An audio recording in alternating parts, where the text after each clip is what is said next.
Hey everyone, मैं हूँ लुबीना और आप देख रहे हैं लॉ विद लुबीना।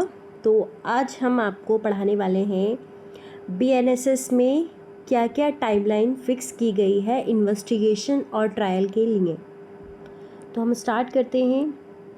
सबसे पहले procedure for recording an FIR in information relating to the commission of a cognizable offence is. तो सीआरपीसी में कोई भी टाइम फिक्स नहीं था एफआईआर से रिलेटेड, लेकिन बीएनएसएस में बता रखा है कि अगर आप एफआईआर करते हैं या फिर आप ज़ीरो एफआईआर करते हैं तो आपको with in 3 days police station जाना होगा। वहाँ जाकर जो भी इन्फॉर्मेंट पर्सन होता है वो वहाँ साइन करेगा। ये दे रखा है सेक्शन 173 के सबसेक्शन 1 के क्लॉज 2 में। नेक्स्ट है preliminary inquiry to ascertain prima facie case of commission of cognizable offence punishable between a minimum of 3 years and a maximum of 7 years।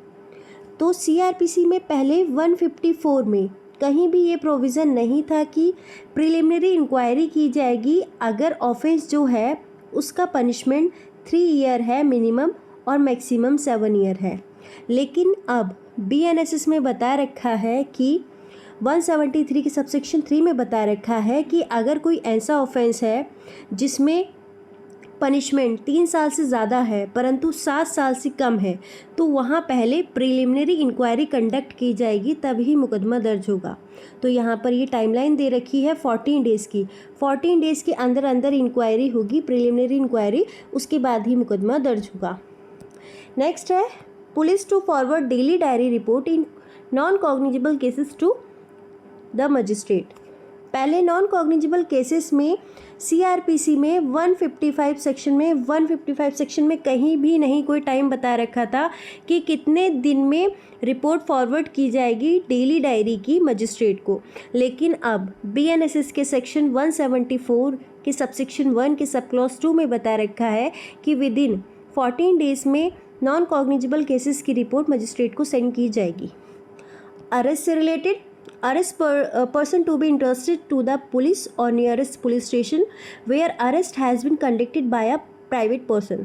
तो देखिए सीआरपीसी में पहले बता रखा था कि अगर कोई प्राइवेट पर्सन किसी को अरेस्ट करता है तो विदाउट अननेसेसरी डिले वो पुलिस स्टेशन में उस पर्सन को देके आएगा। मतलब कोई टाइमलाइन फिक्स नहीं थी कि कितने आवर में वो देके आएगा, लेकिन अब यहाँ विद इन 6 आवर 6 घंटे के अंदर अंदर वो जो अरेस्ट पर्सन है उसको पुलिस के पास लेके जाएगा।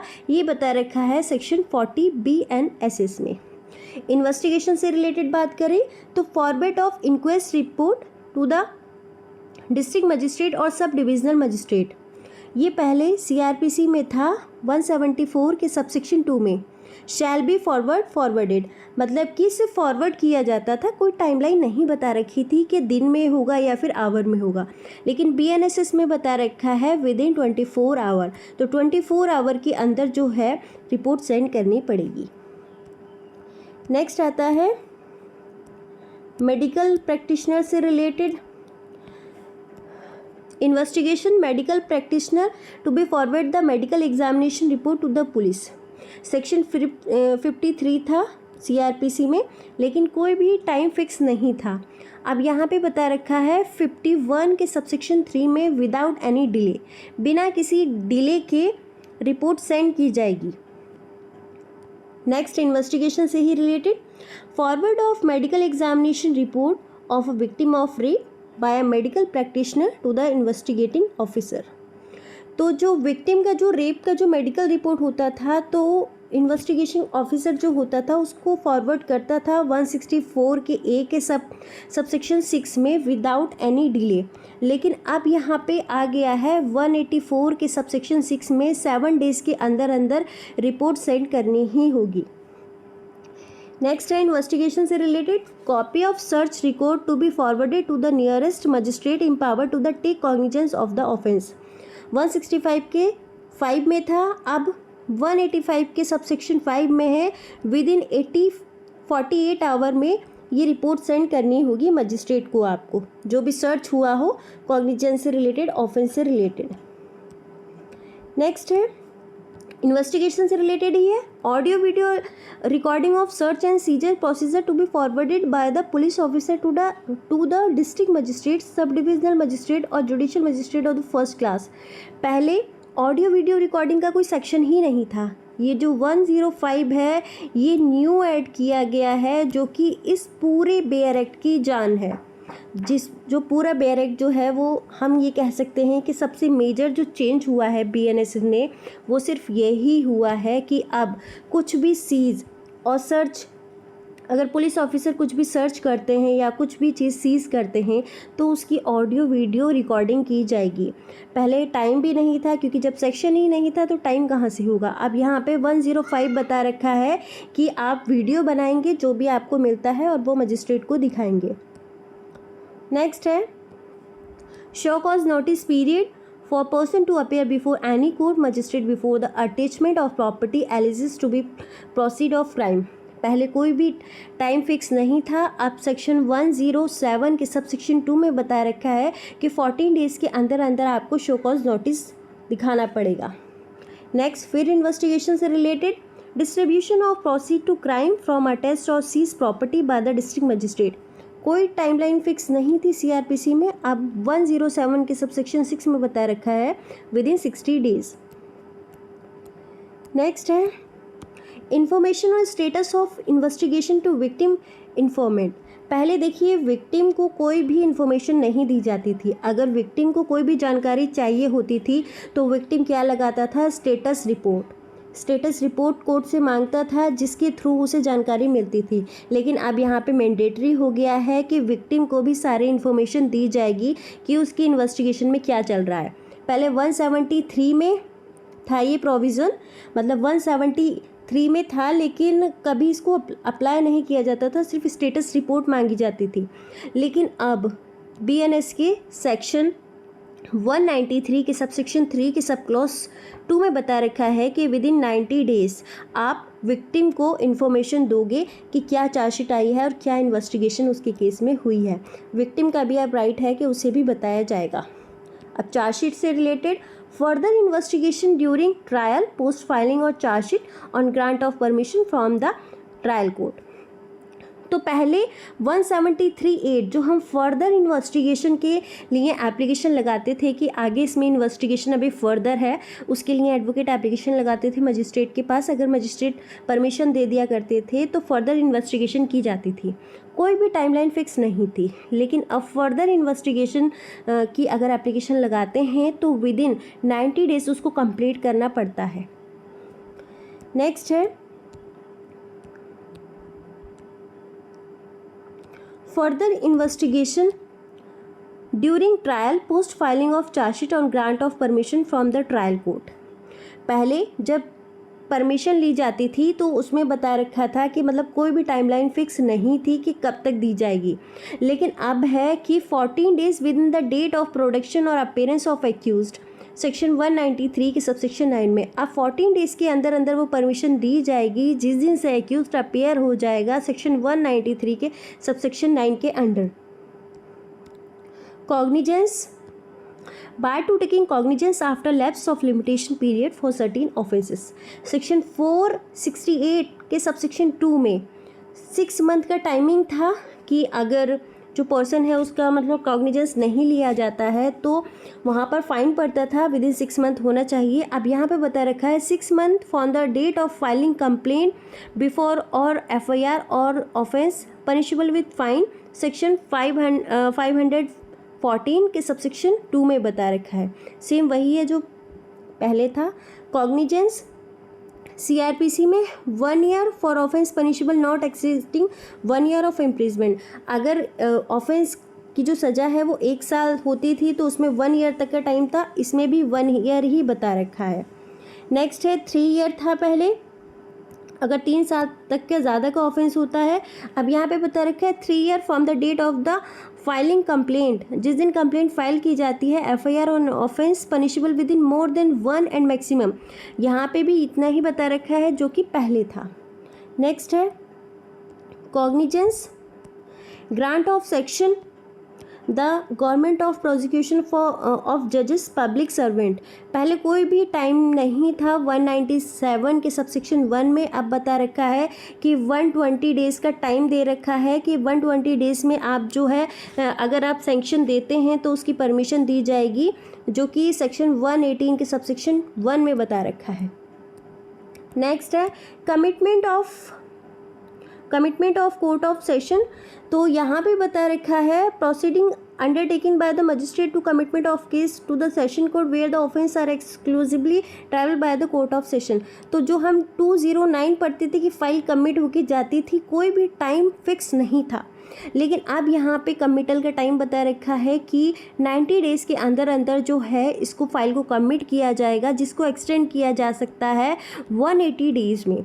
सेक्शन 232 ये बताता है, परंतु अगर इसका टाइम लाइन 180 किया जाता है तो पहले रीज़न्स रिकॉर्ड करने पड़ते हैं। मजिस्ट्रेट साहब अपने सभी रीज़न्स रिकॉर्ड करते हैं कि टाइम क्यों एक्सटेंड किया जा रहा है, तब ही फाइल को कमिट किया जाता है 180 डेज़ का टाइम पीरियड कंप्लीट करके।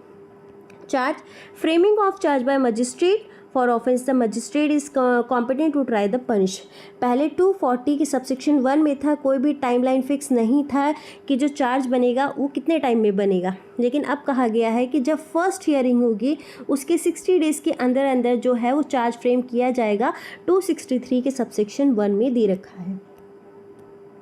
नेक्स्ट है procedure for accuse to file application for discharge in case triable by the session court. अब यहाँ सेशन कोर्ट की बात की जा रही है कि पहले हम डिस्चार्ज की एप्लीकेशन लगा दिया करते थे, चार्ज बनने से पहले डिस्चार्ज की एप्लीकेशन लगाते हैं कि ये जो चार्ज है ये नहीं बनना चाहिए, एक्यूज को डिस्चार्ज कर देना चाहिए, कोई टाइम फिक्स नहीं था। अब बता रखा है विद इन 60 डेज़ जिस दिन से फाइल कमिट होती है आप चार्ज की एप्लीकेशन लगा सकते हैं 250 के सबसेक्शन 1 में। नेक्स्ट आता है चार्ज से ही रिलेटेड है, procedure for discharge magistrate in absence of complainant the date fix for hearing, no time prescribe section 249 में पहले कोई भी टाइमलाइन फिक्स नहीं था डिस्चार्ज के लिए, लेकिन अब यहाँ बता रखा है 30 डेज़ का टाइम बता रखा है, अपॉर्चुनिटी दी जाएगी जो कंप्लेनेंट है उसे अपीयर होने के लिए, ये बता रखा है 272 में। Plea bargaining, procedure for application for plea bargaining की पहले 265 के बी के सबसेक्शन 1 में एप्लीकेशन बता रखी थी कि हम एप्लीकेशन दे सकते हैं प्ली बार्गेनिंग की, लेकिन टाइम नहीं बता रखा था। अब यहाँ पर BNSS में टाइम बता रखा है विद इन 30 डेज़ आप जो है प्ली बार्गेनिंग की एप्लीकेशन लगा सकते हैं सेक्शन 290 के सबसेक्शन 1 में। Appointment of APIO, procedure for appointment of assistant public prosecution district magistrate in case of non-ability of assistant public prosecutor for a particular case, the district magistrate is bound to give notice to the state government prior to such appointment। पहले कोई भी time fix नहीं था 25 के subsection 3 में कि उनको अगर अपॉइंट किया जाएगा तो कितने दिन में अपॉइंट किया जाएगा और क्या उनको कोई नोटिस देना पड़ेगा या नहीं, लेकिन अब बता रखा है कि नोटिस दिया जाएगा 14 डेज़ का स्टेट गवर्नमेंट को before appointment of assistant public prosecutor, section 19 के सबसेक्शन 3 में दे रखा है। नेक्स्ट है ट्रायल से related, procedure for admission and denial of genuineness of document by the defence and prosecution, section 294 का सबसेक्शन 3 था, टाइम नहीं बता रखा था, लेकिन इसमें बता रखा है soon after supply of document, जिस दिन से डॉक्यूमेंट अप्लाई किए जाते हैं तो उस दिन से as soon as possible 30 days होगा, यहाँ पर ये शायद गलत लिखा है और वहाँ पर बता रखा है कि 30 डेज़ के अंदर अंदर किया जाएगा। बाकी ट्रायल से रिलेटेड है, procedure for examination of accuse in custody electronic means by magistrate of session trial 281, कोई भी टाइमलाइन फिक्स नहीं थी। अब इसमें बता रखा है signature of the accuse to be taken, section 281 के जो सिग्नेचर हैं वो एक्यूज के हो जाएंगे with in 72 hour of such examination, और ये एग्जामिनेशन होगा 316 में। नेक्स्ट है, ये भी ट्रायल से रिलेटेड है, commencement of in absentia trial against proclaimed offender by a court. तो पहले अगर एक्यूज पर्सन प्रोक्लेम्ड ऑफेंडर था तो क्या उसकी एब्सेंस में जो एग्जामिनेशन था या ट्रायल था वो नहीं होता था। 299 अगर कोई पर्सन जो है वो भाग जाता है रीजंस रिकॉर्ड करने पड़ते थे, तब ही उसका एग्जामिनेशन होता था प्रोक्लेम्ड पर्सन का। लेकिन अब बता रखा है after a period of 90 days has lapse from the framing of charge section. 90 days का टाइम दे रखा है कि जिस दिन से चार्ज फ्रेम हो जाएगा उस दिन से वो कंप्लीट करना होगा 90 डेज़ के अंदर अंदर। Issues of 2 consecutive arrest warrants by a court against proclaimed offender before commencing in absentia trial। पहले कोई भी टाइमलाइन फिक्स नहीं था, अब यहाँ बता रखा है कि 30 डेज़ का टाइम दिया जाएगा, वारंट निकाले जाएंगे। वैसे यहाँ पे बता रखा है कि 30 डेज़ के अंदर 3 वारंट निकाले जाएंगे उस पर्सन के अगेंस्ट जो कि प्रोक्लेम्ड ऑफेंडर है। Publication of notice to proclaimed offender to appear before in a newspaper में जो है प्रोक्लेम्ड ऑफेंडर का जो है नोटिस निकाला जाएगा। पहले कोई टाइमलाइन फिक्स नहीं था, अब बता रखा है नोटिस पीरियड ऑफ 30 डेज़ के अंदर उसका नोटिस निकाला जाएगा। 356 के सबसेक्शन 2 के सबसेक्शन 2 में बता रखा है। नेक्स्ट है बेल से regarding maximum period in which an accused can be placed in under trial detention before the applicability of default bail। पहले हम सेक्शन 436A पढ़ते थे, बेलेबल ऑफेंस के नीचे आता था, उसमें बता रखा था कि किसी पर्सन को कब तक डिटेन करके रखा जा सकता, तो वहाँ पे 1/2 था। अब यहाँ पे बता रखा है 1/3 ऑफ द पीरियड। अगर वो 1/3 जो एक्यूज पर्सन है वो जेल में बिता चुका है या 1/2 बिता चुका है तो वहाँ पर उसको छोड़ दिया जाएगा। 179 के सबसेक्शन 1 में है। नेक्स्ट है जजमेंट एंड सेंटेंस। जजमेंट कब प्रोनाउंस किया जाएगा, तो जजमेंट जो है प्रोनाउंस पहले टाइमलाइन फिक्स नहीं थी, लेकिन अब बता रखा है कि जजमेंट 392 के सबसेक्शन 2 में कि जिस दिन से फाइल कंप्लीट हो जाएगी उसके 45 डेज़ के अंडर जो है जजमेंट जो है वो प्रोनाउंस किया जाएगा। नेक्स्ट जजमेंट ऑफ इक्विटल और conviction bye the court of session के द्वारा अगर जजमेंट सुनाया जाता है इक्विटल और कन्विक्शन का, पहले टाइमलाइन फिक्स नहीं थी, 235 के सेक्शन 1 में था, लेकिन अब 30 डेज़ का टाइम बता दिया गया है और उसको एक्सटेंड किया जा सकता है 45 डेज़ में। लेकिन अगर 45 डेज़ का टाइम एक्सटेंड किया जाता है तो पहले रीजंस रिकॉर्ड करने पड़ेंगे कि आखिर टाइम क्यों एक्सटेंड किया गया है। जजमेंट एंड सेंटेंस से रिलेटेड है court to upload a digital copy of judgement. हमने देखा है कि ई कोर्ट पर डिजिटल कॉपी जजमेंट की अपलोड की जाती है। 353 के सबसेक्शन 4 में था, लेकिन टाइम नहीं बता रखा था कि कब होगी। कभी ऐसा होता था कि कोर्ट वाले उसी टाइम भी कर दिया करते थे या बाद में भी कर दिया करते थे, लेकिन अब प्रोविज़न आ चुका है 392 के सबसेक्शन 4 में with in 7 days judgement pronounce करने के बाद में कॉपी अपलोड की जाएगी। मर्सी पिटिशन जो प्रेसिडेंट के पास फाइल करनी पड़ती थी, पहले कोई भी टाइमलाइन फिक्स नहीं थी, अब है 60 days from the date of rejection by governor. जिस दिन से गवर्नर के द्वारा रिजेक्ट की जाएगी उसके 60 डेज़ के अंदर सेक्शन 472 के सबसेक्शन 1 में एप्लीकेशन फाइल की जाएगी। नेक्स्ट है मर्सी पिटिशन के बारे में ही है। Filing of mercy petition to the president by a person under sentence of death post the rejection of their petition. अगर गवर्नर के द्वारा रिजेक्ट कर दी जाती है, डेथ सेंटेंस से रिलेटेड है, पहले कोई टाइमलाइन फिक्स नहीं थी, अब यहाँ पे बता रखा है 60 डेज़ का टाइम है और स्टेट गवर्नमेंट के द्वारा उसको किया जाएगा। फिर नेक्स्ट भी आता है मर्सी पिटिशन के बारे में। Central government to make recommendation of the mercy petition to the president section 472 के सबसेक्शन 4 में, अब यहाँ BNSS में नहीं है। और mercy petition central government to the communicate the president order mercy petition superintendent the jail, पहले टाइम लाइन फिक्स नहीं था, अब 48 आवर के अंदर जो है वो रिसीव की जाएगी प्रेसिडेंट के द्वारा 472 के सबसेक्शन 6 में। Procedure for custody of disposal of property produce before a court of magistrate during investigation trial bound. पहले 451 डिस्पोजल ऑफ प्रॉपर्टी जो था उसमें कोई भी टाइमलाइन फिक्स नहीं थी, अब बता रखा है with in 14 days production of property before the court के सामने वो प्रॉपर्टी पेश की जाएगी। Thank you so much. अगर आपको वीडियो पसंद आई हो तो वीडियो को प्लीज़ लाइक कीजिए, सब्सक्राइब कीजिए और कमेंट्स करके बताइए कि आपको मेरी वीडियो कैसी लगी।